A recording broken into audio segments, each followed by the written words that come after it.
Hello ਦੋਸਤੋ, ਅੱਜ ਆਪਾਂ ਟੌਪਿਕ ਕਰਾਂਗੇ ਹਾਈ ਕੋਰਟ। ਹਾਈ ਕੋਰਟ ਇੱਕ ਬਹੁਤ ਹੀ ਇੰਪੋਰਟੈਂਟ ਟੌਪਿਕ ਆ ਜੀ। ਇਸ ਦੇ ਵਿੱਚ ਜੇ ਤੁਹਾਨੂੰ ਕੋਈ ਵੀ MCQ ਜਾਂ ਸਵਾਲ ਕੋਈ ਆਉਂਦਾ ਜੀ, ਜੇ ਤੁਸੀਂ ਥਿਊਰੀ ਇਹਦੀ ਕੀਤੀ ਹੋਊਗੀ ਜੀ, ਤਾਂ ਤੁਸੀਂ ਆਰਾਮ ਨਾਲ ਇਹਦਾ ਸਵਾਲ ਦੇ ਸਕਦੇ ਹੋ। ਆਪਾਂ ਜਿੰਨੇ ਵੀ ਇਹਦੇ ਨਾਲ ਸੰਬੰਧਿਤ ਆਰਟੀਕਲ ਆ ਜੀ ਉਹ ਕਰਾਂਗੇ, ਇੰਪੋਰਟੈਂਟ ਫੈਕਟ ਵਗੈਰਾ ਅੱਗੇ ਸਾਰਾ ਕੁਝ ਕਰਾਂਗੇ। ਅਤੇ ਇਹ ਟੌਪਿਕ ਇੰਪੋਰਟੈਂਟ ਆ ਜੀ, ਇਹਨੂੰ ਆਪਾਂ ਛੱਡ ਨਹੀਂ ਸਕਦੇ। ਅਤੇ ਅੱਜ ਆਪਾਂ ਡਿਟੇਲ ਦੇ ਵਿੱਚ ਇਹਨੂੰ ਡਿਸਕਸ ਕਰਾਂਗੇ ਜੀ। ਤਾਂ ਆਪਾਂ ਸਟਾਰਟ ਕਰਦੇ ਹਾਂ ਜੀ। ਰਾਜ ਦੀ ਹਾਈ ਕੋਰਟ ਆ ਜੀ, ਜਿੱਦਾਂ ਪੂਰੇ ਦੇਸ਼ ਦੀ ਸਰਵਉੱਚ ਅਦਾਲਤ ਆ ਜੀ, ਮਤਲਬ ਕਿ ਸੁਪਰੀਮ ਕੋਰਟ ਆ, ਉਸੇ ਤਰ੍ਹਾਂ ਹੀ ਰਾਜ ਦੀ ਵੀ ਇਹ ਸੁਪਰੀਮ ਕੋਰਟ ਆ, ਕਿ ਜਿਹਨੂੰ ਆਪਾਂ ਰਾਜ ਦੀ ਉੱਚ ਅਦਾਲਤ ਕਿਹਾ ਜਾਂਦਾ ਜੀ। ਅਤੇ ਜਿਹੜੇ ਜ਼ਿਲ੍ਹਾ ਜੱਜ ਦੇ ਮਤਲਬ ਕਿ ਜ਼ਿਲ੍ਹਾ ਅਦਾਲਤਾਂ ਦੇ ਅੰਦਰ ਹੁੰਦੇ ਆ, ਜਿਹੜੇ ਮਤਲਬ ਕਿ ਅਧੀਨ ਅਦਾਲਤਾਂ ਦੇ ਅੰਦਰ ਕੇਸ ਹੁੰਦੇ ਆ ਜੀ। ਇਸ ਤੋਂ ਬਾਅਦ ਜੇ ਮੰਨ ਲਓ ਉਹਨਾਂ ਦਾ ਨਿਪਟਾਰਾ ਵਗੈਰਾ ਚੰਗੀ ਤਰ੍ਹਾਂ ਨਹੀਂ ਹੁੰਦਾ ਤਾਂ ਇਹਨਾਂ ਅੰਦਰ ਆ ਜਾਂਦੇ ਆ ਜੀ।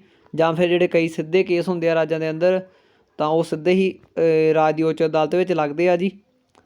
ਅਤੇ ਆਪਾਂ ਗੱਲ ਕਰਦੇ ਹਾਂ ਕਿ ਇਹ ਨਿਆਂ ਕਰਦਾ ਜੀ, ਕੋਈ ਝਗੜੇ ਨਿਪਟਾਰਾ ਸੰਬੰਧੀ ਹੋਏ। ਅਤੇ ਅਦਾਲਤਾਂ ਕੀ ਕਰਦੀਆਂ ਨੇ ਇਹਦੇ ਬਾਰੇ ਤਾਂ ਤੁਹਾਨੂੰ ਸਾਰਿਆਂ ਨੂੰ ਹੀ ਪਤਾ ਜੀ, ਠੀਕ ਆ ਜੀ। ਅਤੇ ਬਾਕੀ ਹੈ ਕਿ ਕਈ ਰਾਜਾਂ ਦੀ ਆਪਾਂ ਗੱਲ ਕਰਦੇ ਹਾਂ ਕਿ ਇਕੱਠੀਆਂ ਹੀ ਅਦਾਲਤਾਂ ਹੁੰਦੀਆਂ ਨੇ, ਜਿੱਦਾਂ ਪੰਜਾਬ ਅਤੇ ਹਰਿਆਣਾ ਦੋ ਸਟੇਟਾਂ ਦੀ ਇਕੱਠੀ ਹੈਗੀ ਆ ਜੀ ਅਦਾਲਤ ਹਾਈ ਕੋਰਟ। ਅਤੇ ਇਸ ਤਰ੍ਹਾਂ ਕਈ ਰਾਜ ਹੈਗੇ ਆ ਜੀ, ਜਿੱਦਾਂ ਗੁਹਾਟੀ ਹਾਈ ਕੋਰਟ ਆ ਜੀ, ਉਹ 6 ਰਾਜਾਂ ਦੀ ਹੈਗੀ ਆ ਹਾਈ ਕੋਰਟ, ਜਿੱਦਾਂ ਅਸਾਮ, ਮਣੀਪੁਰ, ਨਾਗਾਲੈਂਡ, ਮੇਘਾਲਿਆ, ਤ੍ਰਿਪੁਰਾ ਅਤੇ ਮਿਜ਼ੋਰਮ। ਅਤੇ ਇਹ ਜਿਹੜੀ ਸਥਿਤ ਆ ਜੀ ਅਰੁਣਾਚਲ ਪ੍ਰਦੇਸ਼ ਦੇ ਵਿੱਚ ਸਥਿਤ ਆ ਜੀ। ਬਾਕੀ ਇੰਨਾ ਪੁੱਛ ਸਕਦੇ ਆ ਕਿ ਕਿਹੜੇ ਕਿਹੜੇ ਰਾਜ ਆ ਜੀ ਜਿਹੜੇ ਗੁਹਾਟੀ ਹਾਈ ਕੋਰਟ ਦੇ ਅੰਦਰ ਆਉਂਦੇ ਆ। ਇਹ ਚੀਜ਼ਾਂ ਨੂੰ ਤੁਸੀਂ ਧਿਆਨ 'ਚ ਰੱਖਣਾ ਜੀ। ਅਤੇ ਸੰਵਿਧਾਨ ਅਨੁਸਾਰ ਮਤਲਬ ਕਿ ਹਾਈ ਕੋਰਟ ਦੇ ਜਿਹੜੇ ਇੱਕ ਮੁੱਖ ਜੱਜ ਅਤੇ ਕੁਝ ਹੋਰ ਜੱਜ ਹੁੰਦੇ ਆ ਜੀ। ਪਰ ਇਹਨਾਂ ਦੇ ਜੱਜਾਂ ਦੀ ਜਿਹੜੀ ਗਿਣਤੀ ਆ ਜੀ ਨਿਸ਼ਚਿਤ ਨਹੀਂ ਹੁੰਦੀ, ਵੱਧ ਜਾਂ ਘੱਟ ਹੋ ਸਕਦੀ ਆ। ਜਿੱਦਾਂ ਪੰਜਾਬ ਅਤੇ ਹਰਿਆਣਾ ਹਾਈ ਕੋਰਟ ਦੇ ਜੱਜਾਂ ਦੀ ਗਿਣਤੀ 16 ਵਾ, ਅਤੇ ਹਿਮਾਚਲ ਪ੍ਰਦੇਸ਼ ਦੇ ਹਾਈ ਕੋਰਟ ਦੀ ਕੇਵਲ ਜਿਹੜੀ ਗਿਣਤੀ ਆ ਜੀ 5 ਆ ਜੀ। ਅਤੇ ਸਵਾਲ ਤੁਹਾਨੂੰ ਬਣ ਸਕਦਾ ਕਿ ਕਿੰਨੇ ਜੱਜ ਆ ਜੀ, ਤਾਂ ਤੁਸੀਂ ਜੇ ਜਿਹੜੀ ਹੈਗੀ ਆ ਇੰਪੋਰਟੈਂਟ ਜਿਹੜੀ ਹੈਗੀ ਆ ਸੰਖਿਆ, ਇਹਨਾਂ ਨੂੰ ਤੁਸੀਂ ਧਿਆਨ 'ਚ ਰੱਖਣਾ ਵਾ। ਜੇ ਮਤਲਬ ਗਿਣਤੀ ਵਗੈਰਾ ਪੁੱਛਦੇ ਆ ਤਾਂ ਤੁਹਾਨੂੰ ਪਤਾ ਹੋਵੇ ਜੀ। ਅਤੇ ਹਾਈ ਕੋਰਟ ਦੇ ਜੱਜਾਂ ਦੀ ਜਿਹੜੀ ਨਿਯੁਕਤੀ ਆ ਜੀ, ਉਹ ਭਾਰਤ ਦੇ ਰਾਸ਼ਟਰਪਤੀ ਦੁਆਰਾ ਕੀਤੀ ਜਾਂਦੀ ਆ ਜੀ। ਅਤੇ ਹਾਈ ਕੋਰਟ ਦੇ ਜਿਹੜੇ ਮੁੱਖ ਜੱਜ ਦੀ ਨਿਯੁਕਤੀ ਕਰਨ ਸਮੇਂ ਮਤਲਬ ਕਿ ਜਿਹੜਾ ਰਾਸ਼ਟਰਪਤੀ ਆ ਜੀ, ਉਹ ਭਾਰਤ ਦੇ ਮੁੱਖ ਜੱਜ ਮਤਲਬ ਕਿ ਸੁਪਰੀਮ ਕੋਰਟ ਦੇ ਚੀਫ ਜਸਟਿਸ ਅਤੇ ਰਾਜ ਦੇ ਗਵਰਨਰ ਦੀ ਸਲਾਹ ਲੈਂਦਾ ਜੀ। ਅਤੇ ਜਦੋਂ ਮਤਲਬ ਕਿ ਹੋਰ ਜੱਜ ਹੁੰਦੇ ਮਤਲਬ ਕਿ ਜਿਹੜੇ ਬਾਕੀ ਜੱਜ ਹੁੰਦੇ ਆ ਚੀਫ ਜਸਟਿਸ ਤੋਂ ਨੀਚੇ ਹੁੰਦੇ ਆ ਜਿਹੜੇ, ਤਾਂ ਉਹਨਾਂ ਦੀ ਨਿਯੁਕਤੀ ਆ ਜੀ ਉਹ ਰਾਸ਼ਟਰਪਤੀ ਅਤੇ ਹਾਈ ਕੋਰਟ ਦਾ ਜਿਹੜਾ ਮੁੱਖ ਜੱਜ ਆ ਜੀ, ਅਤੇ ਉਹਦੇ ਸਲਾਹ ਨਾਲ ਮਤਲਬ ਕਿ ਨਿਯੁਕਤੀ ਕਰਦਾ ਜੀ। ਅਤੇ ਜਿਹੜੀਆਂ ਯੋਗਤਾਵਾਂ ਹਾਈ ਕੋਰਟ ਦੇ ਜੱਜ ਬਣਦੀਆਂ ਕਿ ਉਹ ਭਾਰਤ ਦਾ ਨਾਗਰਿਕ ਹੋਵੇ, ਜਾਂ ਭਾਰਤ ਦਾ ਨਾਗਰਿਕ ਹੋਵੇ, 10 ਸਾਲ ਤੱਕ ਕਿਸੇ ਅਧੀਨ ਅਦਾਲਤ ਵਿੱਚ ਜੱਜ ਰਿਹਾ ਹੋਵੇ, ਮਤਲਬ ਕਿ ਜ਼ਿਲ੍ਹਾ ਅਦਾਲਤ ਅੰਦਰ ਮਤਲਬ ਕਿ ਉਹ ਰਿਹਾ ਹੋਵੇ ਵਕੀਲ, ਜਾਂ ਮਤਲਬ ਕਿ ਹਾਈ ਕੋਰਟ ਦੇ ਅੰਦਰ ਹੀ ਮਤਲਬ ਕਿ ਉਹ 10 ਸਾਲ ਤੱਕ ਵਕਾਲਤ ਕਰਦਾ ਰਿਹਾ ਹੋਵੇ, ਫਿਰ ਮਤਲਬ ਕਿ ਉਹ ਹਾਈ ਕੋਰਟ ਦਾ ਜੱਜ ਬਣ ਸਕਦਾ ਜੀ। ਹਾਈ ਕੋਰਟ ਦਾ ਮਤਲਬ ਕਿ ਜੋ ਜੱਜ ਨਿਯੁਕਤ ਹੋ ਜਾਂਦਾ ਜੀ, ਉਹ 62 ਸਾਲ ਦੀ ਉਮਰ ਤੱਕ ਮਤਲਬ ਕਿ ਆਪਣੇ ਅਹੁਦੇ 'ਤੇ ਰਹਿ ਸਕਦਾ ਜੀ। ਅਤੇ ਹਾਈ ਕੋਰਟ ਦਾ ਜਿਹੜਾ ਮੁੱਖ ਜੱਜ ਹੁੰਦਾ ਜੀ, ਉਹਦੀ ਤਨਖਾਹ ਹੁੰਦੀ ਆ ਜੀ 2.5 ਲੱਖ, ਮਤਲਬ ਕਿ 2,50,000। ਅਤੇ ਜਿਹੜੇ ਬਾਕੀ ਦੇ ਜੱਜ ਹੁੰਦੇ ਆ ਜੀ, ਉਹਨਾਂ ਦੀ ਤਨਖਾਹ ਹੁੰਦੀ ਆ ਜੀ 2,25,000। ਅਤੇ ਬਾਕੀ ਜੱਜਾਂ ਨੂੰ ਹੋਰ ਵੀ ਸਹਾਇਤਾ ਮਤਲਬ ਕਿ ਮਿਲਦੀਆਂ ਜੀ, ਜਿੱਦਾਂ ਮੁਫਤ ਨਿਵਾਸ ਸਥਾਨ ਮਤਲਬ ਕਿ ਰਹਿਣ ਸਹਿਣ ਲਈ ਪ੍ਰਬੰਧ, ਜਾਂ ਹੋਰ ਕੋਈ ਸਹੂਲਤਾਂ, ਆਉਣ ਜਾਣ ਦਾ ਖਰਚਾ, ਸਾਰਾ ਕੁਛ ਜੀ। ਅਤੇ ਜਿਹੜੀ ਜੱਜਾਂ ਦੀ ਤਨਖਾਹ ਜੀ ਇਹ ਨੌਕਰੀ ਦੌਰਾਨ ਘਟਾਈ ਨਹੀਂ ਜਾ ਸਕਦੀ ਜੀ, ਇਸ ਗੱਲ ਦਾ ਧਿਆਨ ਰੱਖਣਾ ਜੀ।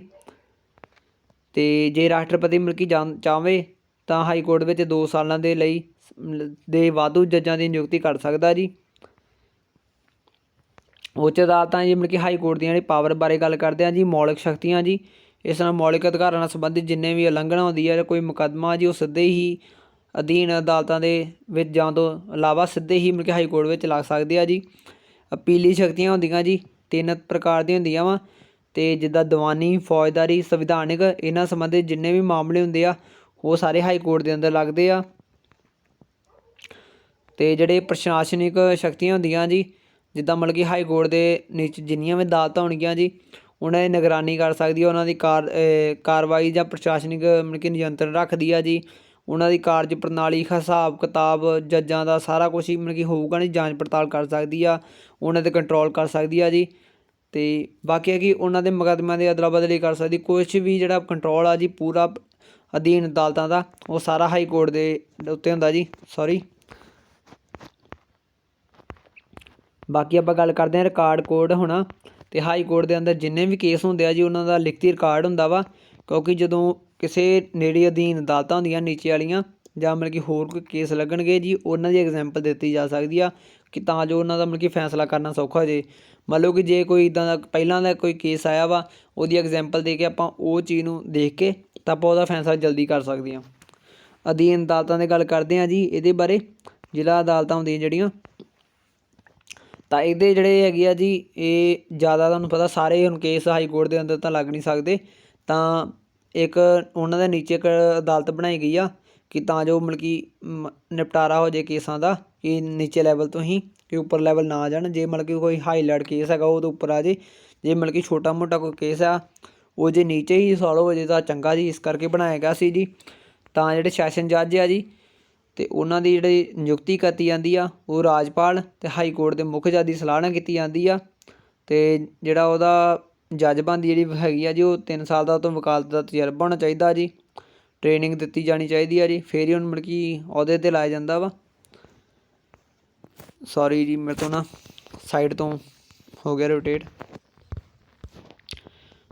ਬਾਕੀ ਆ ਕਿ ਜਿਹੜੀ ਵੀ ਮੈਂ ਸਾਰੀ ਜਾਣਕਾਰੀ ਆ ਪੰਜਾਬੀ ਦੇ ਵਿੱਚ ਆ, ਅਤੇ ਜਿਹੜੇ ਹੋਰ ਵੀ ਕਈ ਸਟੂਡੈਂਟ ਆ ਜਿਹੜੇ ਇੰਗਲਿਸ਼ ਵਾਲੇ ਵਿੱਚ ਕਰ ਰਹੇ ਆ ਤਿਆਰੀ, ਉਹ ਵੀ ਕਰ ਸਕਦੇ ਆ ਆਰਾਮ ਨਾਲ, ਕੋਈ ਚੱਕਰ ਨਹੀਂ ਆ। ਅਤੇ ਲੋਕ ਅਦਾਲਤਾਂ ਜੀ ਇਹਦੇ ਵਿੱਚ ਬਹੁਤ ਇੰਪੋਰਟੈਂਟ ਆ ਜੀ, ਇਹਦੇ ਵਿੱਚੋਂ ਆ ਸਕਦੇ ਆ। ਬਾਕੀ ਆ ਕਿ ਲੋਕ ਅਦਾਲਤਾਂ ਦਾ ਜਦੋਂ ਮਤਲਬ ਕਿ ਬਣੀਆਂ ਸੀ ਉਹ ਕਾਨੂੰਨੀ ਮਾਨਤਾ ਪ੍ਰਾਪਤ ਨਹੀਂ ਸੀ ਜੀ। ਇੱਕ ਉੱਦਾਂ ਵੈਸੇ ਅਦਾਲਤ ਬਣਾਈ ਗਈ ਸੀ ਜਿੱਦਾਂ ਲੋਕਾਂ ਦੁਆਰਾ ਪੰਚਾਇਤਾਂ 'ਚ ਫੈਸਲਾ ਕੀਤਾ ਜਾਂਦਾ ਨਾ, ਇੱਦਾਂ ਹੀ ਫੈਸਲਾ ਕੀਤਾ ਜਾਂਦਾ ਸੀ ਜੀ। ਅਤੇ ਇਹਦਾ ਮਤਲਬ ਕਿ ਅਦਾਲਤਾਂ ਬਣਾਉਣ ਦਾ ਮਕਸਦ ਸੀ ਕਿ ਕਈ ਜਿਹੜੇ ਹੈਗੇ ਸੀ ਵਰਗ ਦੇ ਬੰਦੇ, ਕਿ ਉਹਨਾਂ ਤੋਂ ਪੈਸਾ ਨਹੀਂ ਹੁੰਦਾ ਸੀ ਲਾਉਣ ਵਾਸਤੇ, ਵਕੀਲਾਂ ਵਾਸਤੇ ਜਾਂ ਮਤਲਬ ਕਿ ਕੇਸ ਲਾਉਣ ਵਾਸਤੇ, ਤਾਂ ਇਸ ਲਈ ਮਤਲਬ ਕਿ ਲੋਕ ਅਦਾਲਤ ਬਣਾਈ ਗਈ ਸੀ ਜੀ। ਅਤੇ ਇਹਨਾਂ ਦਾ ਸਿਰਾ ਜਾਂਦਾ ਜੀ, ਜਿਹੜੇ ਬਾਨੀ ਮੰਨੇ ਜਾਂਦੇ ਆ ਜੀ, ਉਹ ਮਾਣਯੋਗ ਆ ਜੀ ਮੁੱਖ ਨਿਆਂਧੀਸ਼ PN ਭਗਵਤੀ, ਜਿਨ੍ਹਾਂ ਲੋਕ ਅਦਾਲਤਾਂ ਦੀ ਮਤਲਬ ਕਿ ਸਥਾਪਨਾ ਕੀਤੀ ਸੀ, ਜਿਹਨਾਂ ਬਾਨੀ ਮੰਨਿਆ ਜਾਂਦਾ ਜੀ। ਅਤੇ ਉਹ ਮਤਲਬ ਕਿ ਉਹ ਜਿਹੜੇ ਹੈਗੇ ਆ ਜੀ ਨਿਆਂਧੀਸ਼ ਆ ਜੀ PN ਭਗਵਤੀ, ਉਹ ਗੁਜਰਾਤ ਹਾਈ ਕੋਰਟ ਦੇ ਮੁੱਖ ਜੱਜ ਸਨ ਜੀ। ਤਾਂ ਜਿਹੜੀ ਇਹ ਅਦਾਲਤ ਬਣਾਈ ਗਈ ਸੀ, ਉਹਨਾਂ ਦਾ ਹੈਗਾ ਸੀ ਮੇਨ ਮਕਸਦ ਕਿ ਗਰੀਬਾਂ ਅਤੇ ਦਲਿਤ ਲੋਕਾਂ ਲਈ ਮੁਫਤ ਕਾਨੂੰਨੀ ਸਹਾਇਤਾ ਦੀ ਯੋਜਨਾ ਕਿ ਉਹਨਾਂ ਨੂੰ ਦਿੱਤੀ ਜਾਵੇ, ਮੁਫਤ ਸਹਾਇਤਾ ਦਿੱਤੀ ਜਾਵੇ। ਅਤੇ ਬਾਕੀ ਇਹਨਾਂ ਨੇ ਕੀ ਕੀ ਕੰਮ ਕੀਤਾ ਉਹ ਵੀ ਬਾਰੇ ਆਪਾਂ ਦੱਸਦੇ ਹਾਂ ਜੀ। ਜਿਹੜੀ ਪਹਿਲੀ ਇਹ ਲੋਕ ਅਦਾਲਤ ਦੀ ਹੈਗੀ ਆ ਜੀ, ਅਦਾਲਤ ਹੀ ਜਿਹੜੀ ਮਤਲਬ ਕਿ ਪਹਿਲੀ ਮੀਟਿੰਗ ਆਪਾਂ ਕਹਿ ਸਕਦੇ ਹਾਂ ਜੀ, ਉਹ ਆ ਜੀ 6 ਅਕਤੂਬਰ 1985 ਨੂੰ ਹੋਈ ਪਹਿਲੀ ਜਿਹੜੀ ਲੋਕ ਅਦਾਲਤ ਦੀ ਮੀਟਿੰਗ ਦਿੱਲੀ ਵਿਖੇ। ਅਤੇ ਇਸ ਮਤਲਬ ਕਿ ਲੋਕ ਅਦਾਲਤ ਨੇ ਇੱਕ ਦਿਨ ਵਿੱਚ ਮਤਲਬ ਕਿ 150 ਹਾਦਸੇ ਝਗੜਿਆਂ ਨੂੰ ਮੁਆਵਜ਼ਾ ਦੇ ਕੇ ਨਜਿੱਠਿਆ। ਮਤਲਬ ਕਿ ਇੰਨੇ ਲੋਕਾਂ ਨੂੰ ਇਨਸਾਫ ਦਵਾਇਆ ਸੀ ਜੀ। ਹਾਦਸੇ ਵਿੱਚ ਮਤਲਬ ਕਿ ਜਿਹੜੇ ਹੋਏ ਸੀ, ਝਗੜੇ ਹੋਏ ਸੀ ਜਾਂ ਕੋਈ ਡੈਥ ਵਗੈਰਾ ਹੋ ਗਈ, ਕਲੇਮ ਹੋ ਗਏ, ਸਾਰਾ ਕੁਛ। ਤਾਂ PCS ਦੇ ਐਗਜ਼ਾਮ 'ਚ ਹੋਇਆ ਸੀ ਕਿ ਲੋਕ ਅਦਾਲਤ ਨੇ ਪਹਿਲੇ ਦਿਨ ਕਿੰਨੇ ਕੇਸਾਂ ਦਾ ਮਤਲਬ ਕਿ ਮੁਆਵਜ਼ਾ ਦੇ ਕੇ ਨਜਿੱਠਿਆ ਸੀ ਜੀ, ਉਹ 150 ਆ ਜੀ। ਕਦੋਂ ਹੋਈ ਸੀ ਉਹ ਚੇਤੇ ਰੱਖਣਾ ਵਾ। ਅਤੇ ਅਗਸਤ 1900 ਤੱਕ ਮਤਲਬ ਕਿ ਚੱਲਦਾ ਰਿਹਾ ਕੰਮ ਇਹਨਾਂ ਦਾ, ਕਿਉਂਕਿ ਇਹਨਾਂ ਨੂੰ ਉਦੋਂ ਤੱਕ ਕੋਈ ਕਾਨੂੰਨੀ ਮਾਨਤਾ ਪ੍ਰਾਪਤ ਨਹੀਂ ਸੀ ਜੀ। ਫਿਰ ਅਗਸਤ 1987 ਵਿੱਚ ਮਤਲਬ ਕਿ ਕਾਨੂੰਨੀ ਸੇਵਾਵਾਂ ਮਤਲਬ ਕਿ ਦਿੱਤੀਆਂ ਗਈਆਂ ਇਹਨਾਂ ਨੂੰ, ਅਤੇ ਇਹਨਾਂ ਸੰਬੰਧੀ ਮਤਲਬ ਕਿ 3 ਸੂਤਰੀ ਕਾਨੂੰਨਾਂ ਦੀ ਵਿਵਸਥਾ ਕੀਤੀ ਗਈ, ਅਤੇ ਜਿਨ੍ਹਾਂ ਦੇ ਨਿਯਮ ਆ ਜੀ ਰਾਸ਼ਟਰੀ ਕਾਨੂੰਨੀ ਸੇਵਾ ਸੰਸਥਾ, ਰਾਜ ਕਾਨੂੰਨੀ ਸੇਵਾ ਸੰਸਥਾ, ਜ਼ਿਲ੍ਹਾ ਕਾਨੂੰਨੀ ਸੇਵਾ ਸੰਸਥਾ। ਠੀਕ ਆ ਜੀ। ਬਾਕੀ ਹੈ ਕਿ ਇਹਦੇ ਵਿੱਚ ਜੇ ਮੰਨ ਲਓ ਕਿ ਕੇਂਦਰ ਮਤਲਬ ਕਿ ਬਣਾਉਂਦੀ ਆ ਜੀ ਲੋਕ ਅਦਾਲਤ ਸੰਬੰਧੀ ਕੋਈ ਨਿਯਮ, ਤਾਂ ਉਹ ਪਹਿਲਾਂ ਸੰਸਦ ਵਿੱਚ ਪੇਸ਼ ਹੋਣਗੇ। ਜੇ ਕੋਈ ਰਾਜ ਬਣਾਉਂਦੀ ਆ ਜੀ, ਉਹ ਵਿਧਾਨ ਮੰਡਲ ਵਿੱਚ, ਰਾਜ ਦੀ ਵਿਧਾਨ ਮੰਡਲ ਵਿੱਚ ਪੇਸ਼ ਹੋਣਗੇ ਜੀ। ਅਤੇ ਆਪਾਂ ਹੁਣ ਗੱਲ ਕਰਦੇ ਹਾਂ ਪੰਜਾਬ ਹਰਿਆਣਾ ਹਾਈ ਕੋਰਟ ਦੇ ਜੱਜਾਂ ਦੀ ਜੀ। ਅਤੇ ਇਹਦਾ ਪਹਿਲਾ ਹੈਗਾ ਜੀ ਜੱਜ ਜਸਟਿਸ ਰਾਮ ਲਾਲ, ਕਿਉਂਕਿ ਪੰਜਾਬ ਦੇ ਜਿੰਨੇ ਵੀ ਐਗਜ਼ਾਮ ਹੋ ਸਕਦੇ ਉਹਨਾਂ ਵਿੱਚ ਪੁੱਛ ਸਕਦੇ ਆ ਜੀ। ਪਹਿਲਾ ਹਾਈ ਕੋਰਟ ਦਾ ਜੱਜ ਸੀ ਮੁੱਖ ਪੰਜਾਬ ਹਰਿਆਣਾ ਹਾਈ ਕੋਰਟ ਦਾ ਜਸਟਿਸ ਰਾਮ ਲਾਲ। 1966 ਦੇ ਟਾਈਮ 'ਤੇ ਹੈਗਾ ਸੀ ਜੀ ਜਸਟਿਸ ਮੇਹਰ ਸਿੰਘ, ਕਿਉਂਕਿ ਉਦੋਂ ਜਿਹੜਾ ਮਹਾ ਪੰਜਾਬ ਸੀ ਉਹ ਟੁੱਟ ਗਏ, ਮਤਲਬ ਕਿ ਇੱਕ ਵੱਖਰਾ ਪੰਜਾਬ ਬਣ ਗਿਆ ਸੀ, ਹਰਿਆਣਾ ਤੋਂ ਵੀ ਵੱਖ ਹੋ ਗਿਆ ਸੀ ਅਤੇ ਹਿਮਾਚਲ ਤੋਂ ਵੀ ਵੱਖ ਹੋ ਗਿਆ ਸੀ ਜੀ। ਅਤੇ ਹੁਣ ਜਿਹੜਾ ਹੈਗਾ ਜੀ ਮੁੱਖ ਜੱਜ ਉਹ ਆ ਜੀ ਜਸਟਿਸ ਕ੍ਰਿਸ਼ਨ ਮੁਰਾਰੀ, ਇਹ ਚੇਤੇ ਰੱਖਣਾ। ਹੁਣ ਆਪਾਂ ਕੁਛ ਇੰਪੋਰਟੈਂਟ ਫੈਕਟ ਦੇ ਆਰਟੀਕਲ ਕਰਦੇ ਹਾਂ ਜੀ। ਅਤੇ ਅਧਿਆਇ 5 ਵਿੱਚ 8 ਹਾਈ ਕੋਰਟ ਦਾ ਜ਼ਿਕਰ ਕੀਤਾ ਗਿਆ ਜੀ।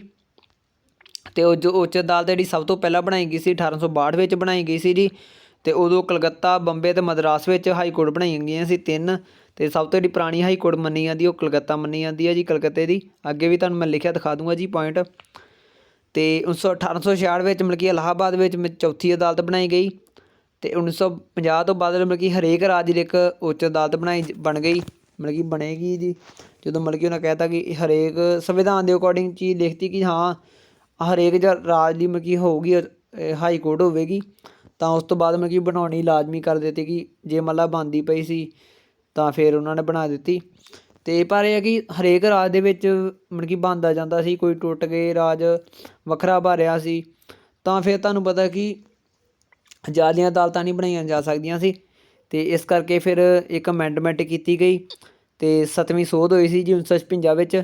ਫਿਰ ਸੰਸਦ ਮਤਲਬ ਕਿ ਇਹ ਐਕਟ ਲਿਆਂਦਾ ਕਿ 2 ਜਾਂ 2 ਤੋਂ ਵੱਧ ਰਾਜਾਂ ਲਈ ਮਤਲਬ ਕਿ ਇੱਕ ਹਾਈ ਕੋਰਟ ਹੋਵੇਗੀ, ਅਤੇ ਜਾਂ ਫਿਰ ਕਿ 2 ਜਾਂ 2 ਤੋਂ ਵੱਧ ਜਾਂ ਮਤਲਬ ਕਿ ਕੇਂਦਰ ਸ਼ਾਸਿਤ ਪ੍ਰਦੇਸ਼ ਲਈ ਇੱਕ ਉੱਚ ਅਦਾਲਤ ਹੋਵੇਗੀ, ਮਤਲਬ ਕਿ ਹਾਈ ਕੋਰਟ ਹੋਵੇਗੀ। ਅਤੇ ਜਿੱਦਾਂ ਮਤਲਬ ਕਿ ਪੰਜਾਬ ਅਤੇ ਹਰਿਆਣਾ ਦੋਵਾਂ ਦੀ ਦੋ ਰਾਜਾਂ ਦੀ ਮਤਲਬ ਕਿ ਇੱਕ ਸਾਂਝੀ ਅਦਾਲਤ ਆ ਜੀ। ਅਤੇ ਇਹ ਆ ਕਿ ਇਹ ਪਰਿਭਾਸ਼ਾ ਇਹੋ ਦਰਸਾਉਂਦਾ ਕਿ ਹਰੇਕ ਰਾਜ ਦੀ ਇੱਕ ਹੋਵੇਗੀ ਉੱਚ ਅਦਾਲਤ ਹੋਵੇਗੀ, ਮਤਲਬ ਕਿ ਹਾਈ ਕੋਰਟ ਹੋਵੇਗੀ। ਕਿ ਜਿੱਦਾਂ ਆਪਾਂ ਕਹਿ ਦਿੰਦੇ ਕਿ ਆਪਣੀ ਹਾਈ ਕੋਰਟ ਆ ਜੀ ਪੰਜਾਬ ਹਰਿਆਣਾ ਹਾਈ ਕੋਰਟ, ਹਰਿਆਣੇ ਵਾਲੇ ਕਹਿੰਦੇ ਸਾਡੀ ਹੈ ਜੀ ਪੰਜਾਬ ਹਰਿਆਣਾ ਹਾਈ ਕੋਰਟ, ਮਤਲਬ ਕਿ ਉਹ ਆਪਣੀ ਦਿਖਾਉਂਦੇ ਸ਼ੋਅ ਕਰਦਾ ਵਾ, ਭਾਵੇਂ ਇਕੱਠੀ ਦਾ ਨਹੀਂ ਸ਼ੋਅ ਗੱਲਬਾਤ ਹੈਗੀ ਆ। ਬਾਕੀ ਇਹਦੇ ਵਿੱਚ ਅਮੈਂਡਮੈਂਟ ਪੁੱਛਣਗੇ, ਇਹ ਨਹੀਂ ਪੁੱਛ ਸਕਦੇ ਕਿ 1950 ਤੋਂ ਬਾਅਦ ਇੰਨਾ ਪੁੱਛਦੇ ਕਿ ਹਰੇਕ ਰਾਜ ਲਈ ਇੱਕ ਉੱਚ ਅਦਾਲਤ ਬਣੀ ਕਿਤੋਂ ਬਾਅਦ ਹੋਇਆ ਸੀ 1950 'ਚ। ਬਾਕੀ ਜ਼ਿਆਦਾ ਇਹ 'ਚੋਂ ਸਵਾਲ ਇਹੋ ਬਣਦੇ ਆ ਕਿ ਉੱਚ ਅਦਾਲਤ ਪਹਿਲਾਂ 3 ਕਿੱਥੇ ਬਣੀ ਆ, ਚੌਥੀ ਕਦੋਂ ਬਣੀ, ਕਿ ਕਿਹੜੇ ਸਨ 'ਚ ਬਣੀ, ਅਤੇ ਕਿਹੜੀ ਐਕਟ ਸੋਧ ਦੀ, ਇਹ ਜ਼ਿਆਦਾ ਪੁੱਛਿਆ ਜਾਂਦਾ ਜੀ। ਕਿ ਇਸ ਸਮੇਂ ਹੁਣ ਮਤਲਬ ਕਿ ਸਾਡੇ ਦੇਸ਼ ਵਿੱਚ ਮਤਲਬ ਕਿ 5 ਹਾਈ ਕੋਰਟ ਆ ਜੀ, ਅਤੇ ਦਿੱਲੀ ਇੱਕ ਕੇਂਦਰੀ ਸ਼ਾਸਿਤ ਪ੍ਰਦੇਸ਼ ਆ ਜੀ, ਜਿਸ ਦੇ ਵਿੱਚ ਇੱਕ ਉੱਚ ਅਦਾਲਤ ਹੈ ਜੀ। ਇਕੱਲਾ ਇਹੋ ਹੀ ਕੇਂਦਰੀ ਸ਼ਾਸਿਤ ਪ੍ਰਦੇਸ਼ ਆ ਜਿੱਥੇ ਹਾਈ ਕੋਰਟ ਆ ਜੀ। ਅਤੇ 1966 ਤੋਂ ਮਤਲਬ ਕਿ ਹਾਈ ਕੋਰਟ ਬਣੀ ਸੀ 1966 ਵਿੱਚ। ਅਤੇ ਮੈਂ ਤੁਹਾਨੂੰ ਪਹਿਲਾਂ ਵੀ ਦੱਸ ਚੁੱਕਿਆ ਕਿ 62 ਸਾਲ ਦੀ ਉਮਰ ਤੱਕ ਮਤਲਬ ਕਿ ਹਾਈ ਕੋਰਟ ਦਾ ਜੱਜ ਆਪਣੇ ਅਹੁਦੇ 'ਤੇ ਰਹਿ ਸਕਦਾ ਵਾ। ਅਤੇ ਜਿਹੜਾ ਹਾਈ ਕੋਰਟ ਦਾ ਮੁੱਖ ਜੱਜ ਆ ਜੀ, ਉਹ ਰਾਸ਼ਟਰਪਤੀ ਨੂੰ ਲਿਖ ਕੇ ਅਸਤੀਫਾ ਦਿੰਦਾ ਜੀ, ਅਤੇ ਨਿਯੁਕਤੀ ਵੀ ਰਾਸ਼ਟਰਪਤੀ ਕਰਦਾ ਇਹਦੀ। ਅਤੇ 2 ਜਾਂ 2 ਤੋਂ ਵੱਧ ਰਾਜਾਂ ਲਈ ਮਤਲਬ ਕਿ ਸਾਂਝੀ ਹਾਈ ਕੋਰਟ ਦੇ ਮਾਮਲੇ ਵਿੱਚ ਮਤਲਬ ਕਿ ਜੇ 2 ਜਾਂ 2 ਤੋਂ ਵੱਧ ਰਾਜਾਂ ਲਈ ਮਤਲਬ ਕਿ ਸਾਂਝੀ ਜਿਹੜੀ ਹਾਈ ਕੋਰਟ ਆ ਜੀ, ਉਹਦੇ ਮਾਮਲੇ ਵਿੱਚ ਸੰਬੰਧਿਤ ਰਾਜਾਂ ਦੇ ਰਾਜਪਾਲ ਦੁਆਰਾ ਰਾਸ਼ਟਰਪਤੀ ਨਾਲ ਸਲਾਹ ਮਸ਼ਵਰਾ ਕੀਤਾ ਜਾਂਦਾ ਜੀ। ਇਹਦੇ ਬਾਰੇ ਪੁੱਛ ਸਕਦੇ ਆ ਜੀ। ਇਹ ਪੁਆਇੰਟ ਆ ਜੀ, ਪੁਆਇੰਟ ਨੂੰ ਤੁਸੀਂ ਚੇਤੇ ਰੱਖੋਗੇ, ਇਹਦੇ ਵਿੱਚੋਂ ਜੇ ਤੁਹਾਨੂੰ ਕੋਈ MCQ ਬਣਦਾ ਤੁਸੀਂ ਕਰ ਸਕਦੇ ਹੋ। ਬਾਕੀ ਮੈਂ ਤੁਹਾਨੂੰ ਜੱਜਾਂ ਦੀ ਨਿਯੁਕਤੀ ਬਾਰੇ ਮੈਂ ਪਹਿਲਾਂ ਦੱਸ ਚੁੱਕਿਆ ਜੀ, ਠੀਕ ਆ ਜੀ। ਅਤੇ ਜਦੋਂ ਮਤਲਬ ਕਿਸੇ ਜੱਜ ਨੂੰ ਹਟਾਉਣਾ ਵਾ ਉਸਦੇ ਅਹੁਦੇ ਤੋਂ, ਤਾਂ ਫਿਰ ਉਹਦੇ ਲਈ ਐਕਟ ਬਣਿਆ ਜੀ ਜੱਜ ਜਾਂਚ ਪੜਤਾਲ ਐਕਟ 1968। ਮਤਲਬ ਕਿ ਇਸ ਪ੍ਰਕਿਰਿਆ ਦੇ ਅੰਦਰ ਮਤਲਬ ਕਿ ਐਕਟ ਦੇ ਅਕੋਰਡਿੰਗ ਇੱਕ ਪ੍ਰਕਿਰਿਆ ਚੱਲਦੀ ਆ, ਉਸ ਦੇ ਅਕੋਰਡਿੰਗ ਜੇ ਮਤਲਬ ਕਿ ਉਹ ਸਾਬਤ ਹੁੰਦਾ ਕਿ ਉਹਨੂੰ ਮਤਲਬ ਕਿ ਅਸਮਰਥ ਆ, ਠੀਕ ਆ ਜੀ, ਕਿ ਦੁਰਵਿਵਹਾਰ ਜਾਂ ਕੁਛ ਵੀ ਚੀਜ਼ ਪਾਈ ਜਾਂਦੀ ਆ ਉਹਦੀ, ਫਿਰ ਉਹਨੂੰ ਹਟਾਇਆ ਜਾ ਸਕਦਾ ਉਹਦੇ ਅਹੁਦੇ ਤੋਂ। ਆਹ ਐਕਟ ਦੇ ਅਕੋਰਡਿੰਗ ਜੱਜ ਜਾਂਚ ਪੜਤਾਲ ਐਕਟ 1968। ਅਤੇ ਇਹ ਕਿਸੇ ਐਗਜ਼ਾਮ ਦੇ ਅੰਦਰ ਆਇਆ ਸੀ, ਮੈਨੂੰ ਇਹ ਨਹੀਂ ਪਤਾ ਕਿਸੇ ਸਟੇਟ ਦੇ ਐਗਜ਼ਾਮ ਦੇ ਅੰਦਰ ਇਹ ਐਕਟ ਦੇ ਬਾਰੇ ਪੁੱਛਿਆ ਗਿਆ ਸੀ ਜੀ। ਅਤੇ ਆਰਟੀਕਲ ਦੇ ਬਾਰੇ ਹੁਣ ਗੱਲ ਕਰਦੇ ਹਾਂ ਜੀ। ਆਰਟੀਕਲ 214 ਤੋਂ ਲੈ ਕੇ 237 ਤੱਕ ਹਾਈ ਕੋਰਟ ਨਾਲ ਸੰਬੰਧਿਤ ਆ ਜੀ, ਹਾਈ ਕੋਰਟ ਜਾਂ ਅਧੀਨ ਅਦਾਲਤਾਂ ਨਾਲ ਸੰਬੰਧਿਤ ਆ ਜੀ। ਆਰਟੀਕਲ 214 ਦੱਸਦਾ ਕਿ ਰਾਜਾਂ ਲਈ ਉੱਚ ਅਦਾਲਤਾਂ ਬਾਰੇ, ਠੀਕ ਆ ਜੀ। ਅਤੇ ਉੱਚ ਅਦਾਲਤਾਂ ਦਾ ਰਿਕਾਰਡ ਦੀਆਂ ਅਦਾਲਤਾਂ ਹੋਣਾ ਮਤਲਬ ਕਿ ਆਰਟੀਕਲ 215 ਦੱਸਦਾ ਜੀ, ਕਿਉਂਕਿ ਇਹਦਾ ਲਿਖਤੀ ਰਿਕਾਰਡ ਰੱਖਿਆ ਜਾਂਦਾ, ਇਹਦੇ ਬਾਰੇ ਦੱਸਿਆ ਜਾਂਦਾ ਵਾ। ਅਤੇ ਰਿਕਾਰਡ ਦੀਆਂ ਅਦਾਲਤਾਂ ਵੀ ਕਿਹਾ ਜਾਂਦਾ ਜੀ, ਇਸ ਦੇ ਬਾਰੇ ਮੈਂ ਪਹਿਲਾਂ ਸ਼ਕਤੀਆਂ ਵਿੱਚ ਦੱਸ ਚੁੱਕਿਆ ਜੀ। ਆਰਟੀਕਲ ਜਿਹੜਾ 216 ਜੀ, ਉਹ ਦੱਸਦਾ ਕਿ ਉੱਚ ਅਦਾਲਤਾਂ ਦਾ ਗਠਨ, ਉੱਚ ਅਦਾਲਤ ਦੇ ਜੱਜਾਂ ਦੀ ਨਿਯੁਕਤੀ ਅਤੇ ਅਹੁਦੇ ਦੀਆਂ ਸ਼ਰਤਾਂ ਜੀ ਆਰਟੀਕਲ 217 ਵਿੱਚ ਦੱਸੀਆਂ ਗਈਆਂ ਨੇ, ਅਤੇ ਜਿਹੜੀ ਮੈਂ ਤੁਹਾਨੂੰ ਪਹਿਲਾਂ ਦੱਸ ਚੁੱਕਿਆ ਜੀ। ਆਰਟੀਕਲ ਜਿਹੜਾ 218 ਜੀ, ਉਹ ਦੱਸਦਾ ਕਿ ਸਰਵਉੱਚ ਅਦਾਲਤ ਸੰਬੰਧੀ ਕੁਛ ਕੁ ਉਪਬੰਧਾਂ ਦਾ ਉੱਚ ਅਦਾਲਤਾਂ ਨੂੰ ਲਾਗੂ ਕਰਨਾ। ਜਿਹੜੀਆਂ ਕੁਛ ਲਾਈਨਾਂ ਜਿਹੜੀ ਜ਼ਿਆਦਾ ਜ਼ਰੂਰੀ ਹੈਗੇ ਨੇ ਆਰਟੀਕਲ, ਉਹ ਮੈਂ ਤੁਹਾਨੂੰ ਐਕਸਪਲੇਨ ਦੇ ਵਿੱਚ ਦੱਸੇ ਹੋਏ ਆ, ਅਤੇ ਜਿਹੜੇ ਉੱਦਾਂ ਜ਼ਿਆਦਾ ਇੰਪੋਰਟੈਂਟ ਨਹੀਂ ਹੈ, ਜਿਹੜੇ ਉੱਦਾਂ ਹੀ ਚੇਤੇ ਕਰਨੇ ਹੈਗੇ ਆ ਜੀ, ਜਿੱਦਾਂ ਪੇਪਰ ਦੇ ਵਿੱਚ ਆਉਂਦੇ ਹੀ ਆ, ਮੇਨ ਕਿ ਇੱਦਾਂ ਹੀ ਪੁੱਛਿਆ ਜਾਂਦਾ ਵਾ, ਉਹ ਮੈਂ ਤੁਹਾਨੂੰ ਉੱਦਾਂ ਹੀ ਸਿੱਧੇ ਦੱਸ ਰਿਹਾ, ਠੀਕ ਆ ਜੀ। ਅਤੇ ਆਰਟੀਕਲ ਜਿਹੜਾ 219 ਆ ਜੀ, ਹਾਈ ਕੋਰਟ ਦੇ ਜੱਜਾਂ ਦੀ ਸਹੁੰ ਬਾਰੇ ਦੱਸਦਾ ਜੀ। ਅਤੇ ਹਾਈ ਕੋਰਟ ਦੇ ਜਿਹੜੇ ਜੱਜਾਂ ਦੀ ਸਹੁੰ ਆ ਜੀ, ਉਹ ਰਾਸ਼ਟਰਪਤੀ ਦੁਆਰਾ ਸਾਹਮਣੇ ਚੁੱਕਦੇ ਆ ਜੀ ਉਹ, ਠੀਕ ਆ। ਆਰਟੀਕਲ ਜਿਹੜਾ 220 ਆ ਜੀ, 27 ਜੱਜ ਰਹਿਣ ਪਿੱਛੋਂ ਪ੍ਰੈਕਟਿਸ ਅਤੇ ਪਾਬੰਦੀ ਬਾਰੇ ਦੱਸਦਾ ਵਾ। ਆਰਟੀਕਲ 221 ਹਾਈ ਕੋਰਟ ਦੇ ਜੱਜਾਂ ਦੀ ਤਨਖਾਹ ਬਾਰੇ ਦੱਸਦਾ ਵਾ। ਕਿਸੇ ਜੱਜ ਦੀ ਇੱਕ ਉੱਚ ਅਦਾਲਤ ਤੋਂ ਕਿਸੇ ਹੋਰ ਵਿੱਚ ਬਦਲੀ, ਮਤਲਬ ਕਿ ਇੱਕ ਹਾਈ ਕੋਰਟ ਤੋਂ ਦੂਜੀ ਹਾਈ ਕੋਰਟ ਵਿੱਚ ਜਿਹੜੀ ਬਦਲੀ ਆ ਜੀ, ਉਹ ਆਰਟੀਕਲ 222 ਵਿੱਚ ਦੱਸਿਆ ਗਿਆ ਵਾ ਉਹਦੇ ਬਾਰੇ। ਕਾਰਜਕਾਰੀ ਚੀਫ ਜਸਟਿਸ ਦੀ ਨਿਯੁਕਤੀ ਆ ਜੀ, ਉਹ ਆਰਟੀਕਲ 223 ਵਿੱਚ ਦੱਸਿਆ ਗਿਆ ਵਾ। ਅਤੇ ਅਤਿਰਿਕਤ ਅਤੇ ਕਾਰਜਕਾਰੀ ਜੱਜਾਂ ਦੀ ਨਿਯੁਕਤੀ ਆ ਜੀ, ਉਹ 224 ਵਿੱਚ ਦੱਸਿਆ ਗਿਆ ਮਤਲਬ ਕਿ ਹੋਰ ਜੱਜ ਦੀ ਜੇ ਨਿਯੁਕਤੀ ਕਰਨੀ ਆ ਜੀ। ਅਤੇ ਆਰਟੀਕਲ ਦਾ 224 ਇੱਕ ਆ ਜੀ, ਉਹ ਸੇਵਾ ਨਿਵਰਤ ਜੱਜਾਂ ਦੀ ਉੱਚ ਅਦਾਲਤਾਂ ਦੀਆਂ ਬੈਠਕਾਂ ਵਿੱਚ ਨਿਯੁਕਤੀ ਜੀ। ਕਿ ਇਹਦੇ ਆ ਕਿ ਜੇ ਮਤਲਬ ਕੋਈ ਜੱਜ ਆਪਣਾ ਉਮਰ ਪੂਰੀ ਕਰ ਗਿਆ ਵਾ, ਅਸਤੀਫਾ ਦੇ ਦਿੱਤਾ ਮਤਲਬ ਕਿ ਰਿਟਾਇਰ ਹੋ ਗਿਆ ਵਾ, ਤਾਂ ਉਹ ਆਪਣਾ ਜਿਹੜੀ ਸੇਵਾ ਦੁਬਾਰਾ ਦੇ ਸਕਦਾ ਜੀ, ਜੇ ਮਤਲਬ ਕਿ ਲੋੜ ਪੈਂਦੀ ਆ। ਇਹ ਮਤਲਬ ਕਿ ਜੇ ਰਾਸ਼ਟਰਪਤੀ ਨੂੰ ਪੈਂਦੀ ਆ ਕਿ ਉਹ ਕੰਮ ਬੈਠਕ ਚਾਹੀਦੀ ਆ, ਜਾਂ ਕੋਈ ਹੁਣ ਜਿੱਦਾਂ ਵੀ ਕਈ ਕੇਸ ਹੁੰਦੇ ਆ ਜੀ, ਕੋਈ ਜਾਂਚ ਕਰਾਉਣੀ ਆ ਜੀ, ਉਹ ਕਹਿ ਸਕਦੇ ਆ ਨਾ ਕਿ ਸੇਵਾ ਜਿਹੜੇ ਮੁਕਤ ਜੱਜ ਆ ਜੀ ਉਹ ਜਾਂਚ ਕਰਨ, ਇਸੇ ਲਈ ਹੀ ਕਰਾਉਂਦੇ ਆ ਜੀ ਕਿ ਜਿਹੜੇ ਜਿਹੜੇ ਜੱਜ ਆ ਜੀ ਉਹ ਆਪਣਾ ਦੂਜਾ ਕੰਮ ਕਰਦੇ ਰਹਿਣ। ਕਿ ਜਿਹੜੇ ਕਿਉਂਕਿ ਸੇਵਾ ਜਿਹੜੇ ਮੁਕਤ ਜੱਜ ਹੁੰਦੇ ਆ ਜੀ, ਹੋਰ ਉਹਨਾਂ ਨੂੰ ਕੋਈ ਕੰਮ ਨਹੀਂ ਹੁੰਦਾ, ਜਿਹੜਾ ਉਹਨਾਂ ਨੂੰ ਕੰਮ ਸੌਂਪਿਆ ਹੁੰਦਾ ਸਿਰਫ ਉਹਨਾਂ ਨੇ ਉਹਦੇ ਲਈ ਉੱਤਰਦਾਈ ਹੁੰਦਾ ਵਾ, ਉੱਤਰਦਾਈ ਹੋਣਾ ਹੁੰਦਾ ਵਾ, ਬਾਕੀਆਂ ਵਾਲੇ ਕੰਮਾਂ ਲਈ ਨਹੀਂ ਉਹਨਾਂ ਨੂੰ। ਅਤੇ ਆਰਟੀਕਲ 225 ਆ ਜੀ, ਉੱਚ ਅਦਾਲਤਾਂ ਦੀ ਅਧਾਰਕਤਾ ਬਾਰੇ ਦੱਸਦਾ ਜੀ, ਕਿ ਉੱਚ ਅਦਾਲਤਾਂ ਦਾ ਕਿੰਨਾ ਕੁ ਅਧਿਕਾਰ ਖੇਤਰ ਆ ਜੀ, ਉਹਦੇ ਬਾਰੇ ਦੱਸਦਾ ਵਾ। ਕਿ ਜਿੱਦਾਂ ਪੰਜਾਬ ਹਰਿਆਣਾ ਹਾਈ ਕੋਰਟ ਦਾ ਜੀ, ਪੰਜਾਬ ਅਤੇ ਹਰਿਆਣੇ 'ਤੇ ਇਕੱਲਾ ਅਧਿਕਾਰ ਹੁੰਦਾ, ਉਹ ਹੋਰ ਕਿਸੇ ਅਧਿਕਾਰ ਨਹੀਂ ਹੁੰਦਾ ਕਿਸੇ ਸਟੇਟ 'ਤੇ। ਇਸ ਗੱਲ ਬਾਰੇ ਗੱਲ ਕੀਤੀ ਗਈ ਆ। ਉੱਚ ਅਦਾਲਤਾਂ ਦਾ ਰਿਟ ਜਾਰੀ ਕਰਨ ਦੀ ਸ਼ਕਤੀ ਬਾਰੇ ਜੀ ਆਰਟੀਕਲ 226 ਵਿੱਚ ਦੱਸਿਆ ਗਿਆ ਵਾ। ਅਤੇ ਸਭ ਅਦਾਲਤਾਂ ਦੇ ਦੇਖਣ ਦੀ ਸ਼ਕਤੀ ਆ ਜੀ, ਦੇਖ ਰੇਖ ਬਾਰੇ, ਅਤੇ ਉਹ ਆ ਜੀ ਆਰਟੀਕਲ 227 ਵਿੱਚ ਦੱਸਿਆ ਗਿਆ ਵਾ। ਕੁਛ ਕੁ ਮਾਮਲਿਆਂ ਦੀ ਉੱਚ ਅਦਾਲਤ ਨੂੰ ਬਦਲੀ ਜੀ, ਉਹ ਆਰਟੀਕਲ 228 ਵਿੱਚ ਦੱਸਿਆ ਗਿਆ ਜੀ। ਅਤੇ ਇਹ ਆ ਕਿ ਉੱਚ ਅਦਾਲਤ ਦੇ ਜਿਹੜੇ ਆ ਜੀ ਅਫਸਰ ਆ ਜੀ, ਕੋਈ ਸਰਕਾਰੀ ਖਰਚੇ ਆ ਜਾਂ ਸੇਵਕ ਖਰਚੇ ਆ ਜੀ, ਉਹ ਆਰਟੀਕਲ 229 ਵਿੱਚ ਦੱਸੇ ਗਏ ਆ। ਅਤੇ ਦੋ ਰਾਜਾਂ ਦੀ ਸਾਂਝੀ ਅਦਾਲਤ ਦੀ ਸਥਾਪਨਾ ਬਾਰੇ ਆਰਟੀਕਲ 231 ਵਿੱਚ ਦੱਸਿਆ ਗਿਆ ਜੀ। ਅਤੇ ਅਧਿਆਇ 6 ਦੇ ਵਿੱਚ ਅਧੀਨ ਅਦਾਲਤਾਂ ਆਉਂਦੀਆਂ ਜੀ। ਆਰਟੀਕਲ 233 ਦੱਸਦਾ ਕਿ ਜ਼ਿਲ੍ਹਾ ਜੱਜ ਦੀ ਨਿਯੁਕਤੀ। ਆਰਟੀਕਲ 233 ਇੱਕ ਦੱਸਦਾ ਕਿ ਕੁਛ ਕੁ ਜ਼ਿਲ੍ਹਾ ਜੱਜਾਂ ਦੀਆਂ ਨਿਯੁਕਤੀਆਂ ਅਤੇ ਉਹਨਾਂ ਦੁਆਰਾ ਦਿੱਤੇ ਗਏ ਨਿਰਣਿਆਂ ਆਦਿ ਦਾ ਜਾਇਜ਼ ਕਰਨ। ਆਰਟੀਕਲ 1 ਦੱਸਦਾ ਜੀ। ਆਰਟੀਕਲ 234 ਦੱਸਦਾ ਕਿ ਅਦਾਲਤੀ ਸੇਵਾ ਵਿੱਚ ਜ਼ਿਲ੍ਹਾ ਜੱਜ ਤੋਂ ਬਿਨਾਂ ਹੋਰ ਵਿਅਕਤੀ ਦੀ ਭਰਤੀ, ਮਤਲਬ ਕਿ ਜਦੋਂ ਆਪਾਂ ਕੋਈ ਜੱਜ ਦੀ ਭਰਤੀ ਤੋਂ ਬਿਨਾਂ ਆਪਾਂ ਹੋਰ ਸਟੈਨੋ ਦੀ ਕਰਨੀ, ਕਲਰਕ ਦੀ ਕਰਨੀ ਆ ਜੀ, ਹੋਰ ਵੀ ਕੁਛ ਕਰਨਾ ਵਾ, ਤਾਂ ਉਹ ਆਰਟੀਕਲ 234 ਦੱਸਦਾ ਜੀ। ਆਰਟੀਕਲ ਜਿਹੜਾ 235 ਆ ਜੀ, ਅਧੀਨ ਅਦਾਲਤਾਂ ਦੇ ਨਿਯੰਤਰਣ ਬਾਰੇ ਦੱਸਦਾ ਜੀ, ਉਹਨਾਂ ਦੇ ਕਾਰਜਕਾਰੀ ਵਿਹਾਰ, ਜੋ ਪ੍ਰਸ਼ਾਸਨੀ ਪ੍ਰਬੰਧ ਜੀ, ਉਹਨਾਂ ਦੇ ਕੰਟਰੋਲ ਵਗੈਰਾ, ਕਿਉਂਕਿ ਉਹਨਾਂ ਦੀ ਸ਼ਕਤੀਆਂ ਵਿੱਚ ਤੁਹਾਨੂੰ ਮੈਂ ਪਹਿਲਾਂ ਹੀ ਦੱਸ ਚੁੱਕਿਆ ਜੀ। ਆਰਟੀਕਲ 237 ਆ ਜੀ, ਇਸ ਅਧਿਆਏ ਦੇ ਉਪਬੰਧਾਂ ਦਾ ਮੈਜਿਸਟ੍ਰੇਟਾਂ ਦੇ ਕੁਛ ਕੁ ਵਰਗਾਂ ਜਾਂ ਵਰਗਾਂ ਨੂੰ ਲਾਗੂ ਕਰਨਾ ਹੋਣਾ, ਇਸ ਬਾਰੇ ਦੱਸਦਾ ਜੀ। ਕਿਉਂਕਿ ਜੇ ਤੁਹਾਨੂੰ ਹਾਈ ਕੋਰਟ ਦੇ ਨਾਲ ਸੰਬੰਧਿਤ ਪੁੱਛ ਲਿਆ ਕਿ ਮੈਜਿਸਟ੍ਰੇਟ ਨਾਲ ਸੰਬੰਧਿਤ ਕਿਹੜਾ ਹੈਗਾ ਜੀ, ਆਰਟੀਕਲ 237 ਆ ਜੀ।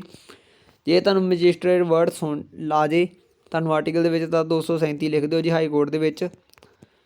ਅਤੇ ਭਾਰਤ ਦੇ ਸਰਵਉੱਚ ਅਦਾਲਤ ਮਤਲਬ ਕਿ ਸੁਪਰੀਮ ਕੋਰਟ ਦੀ ਜਿਹੜੀ ਪਹਿਲੀ ਹੈਗੀ ਆ ਜੀ ਔਰਤ ਚੀਫ ਜਸਟਿਸ, ਅਤੇ ਉਹ ਫਾਤਮਾ ਬੀਬੀ ਆ ਜੀ। ਅਤੇ ਇਹਦੇ ਬਾਰੇ ਮੈਂ ਤੁਹਾਨੂੰ ਦੱਸਣਾ ਸੀ ਸੁਪਰੀਮ ਕੋਰਟ ਟੋਪਿਕ ਜਦੋਂ ਆਪਾਂ ਕਰਿਆ ਸੀ, ਉੱਧਰ ਮੇਰੇ ਤੋਂ ਰਹਿ ਗਿਆ ਸੀ, ਇਸ ਕਰਕੇ ਮੈਂ ਇਹਦੇ ਵਿੱਚ ਕਵਰ ਕੀਤਾ ਜੀ।